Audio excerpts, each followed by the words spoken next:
So you're bad at magic tricks, or you want to improve your current skill level in magic tricks. It's probably why you clicked on this video, because today I'm going to show you 3 main methods on how you can start to improve your magic tricks instantly. But in order to understand these 3 main methods, we've got to look at what magic tricks really are. Because you might think that the audience is there to see the magic trick, and don't get me wrong, they usually are. Usually, because believe it or not, 80% of what you show off to your audience, the beginning of the trick, the middle of the trick, the end of the trick, the whole thing, 80% of all of that is all in the performance of how you show off the magic trick. It's not even the actual magic trick, which is the other 20% of what the whole thing is. But beginner magicians like you usually get these metrics mixed up or reversed, and you want to focus on the magic trick rather than how you perform it, which is not the way to go. Because if you put more effort into performing the magic trick than the actual magic trick, the audience will be more focused on the magic trick, which is exactly what you want in order to perform a magic trick so good. So the 3 main methods are all different ways on how you can perform a magic trick to make it look so much cleaner and entertaining for your audience. This first method, and my personal favorite, is storytelling. Basically, when you perform a magic trick, you tell a story that goes along with the magic trick as the trick progresses. This is a really good technique, especially for card tricks where you might have to perform some heavy sleight of hand moves and you need to have your audience distracted when you're performing them. Telling a story not only entertains your audience and gives them something to follow as you're performing a magic trick, but when you're talking directly to them and telling the story,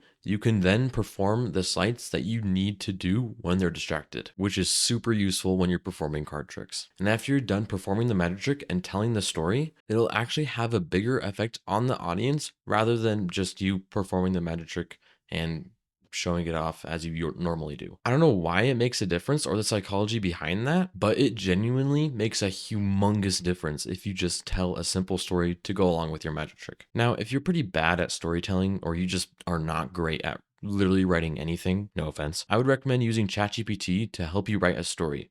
Now, help is a key phrase. Don't make it write a story for you, because if you just have it write a story for you, chances are it's going to sound a bit weird. AI is not perfect and it will not write a good story for you, which is why I'd recommend having AI help you rather than you just using it. Because when you let it help you, the story will sound a lot more like you rather than an AI generator. Now, the only downside to this method is that it only really works well if you do it on longer tricks, like this trick where you can learn how to read 5 minds at once. That trick would go amazingly with storytelling. But a trick like this, you don't really have much to talk about, which leads us to the second method, being more interactive in your magic tricks. Be engaging with your audience. And if you're a card magician, give the cards to the audience to shuffle or hold or something as much as you possibly can without actually ruining the magic trick. That card trick will instantly be more convincing and engaging for your audience. Another way to be really interactive is, and this might sound funny, but having a sense of humor. It isn't obligatory, but it's a really good skill to have, especially in magic. If all comedians on this earth were magicians, they might not be the best magicians,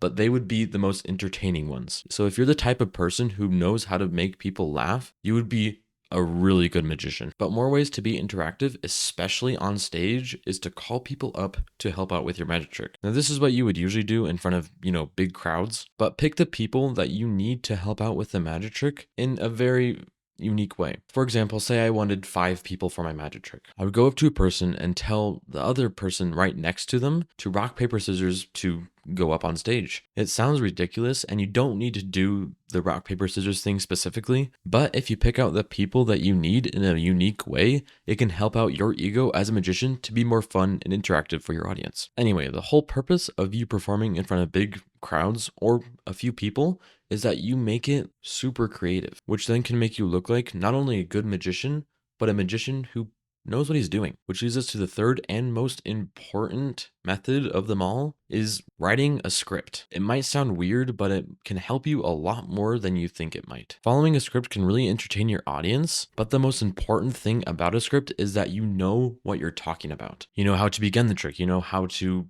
go throughout the steps of the trick. You know how to end the trick in the most creative and unique way. And like storytelling, if you're bad at writing scripts, I'd recommend having AI help you instead of you using it. So then the script will sound a lot more like you than it does to some AI generated content. It may be hard to write it, but in the end, it'll all pay off. Now, there is a bonus method that can be super useful, and it is knowing a bunch of magic tricks. Because if you only know one or two magic tricks, your audience is going to get bored after a while if you just keep showing them how to make a card disappear and reappear 3,000 times. So I would recommend clicking on this video right here. It's a compilation of a bunch of card tricks. Some of them are easy, some of them take a bit more skill than others, but the most important part is that you just have them up your sleeve when you need them. I'd also recommend subscribing so you don't miss out on any more content like this. So I'll see you in that video.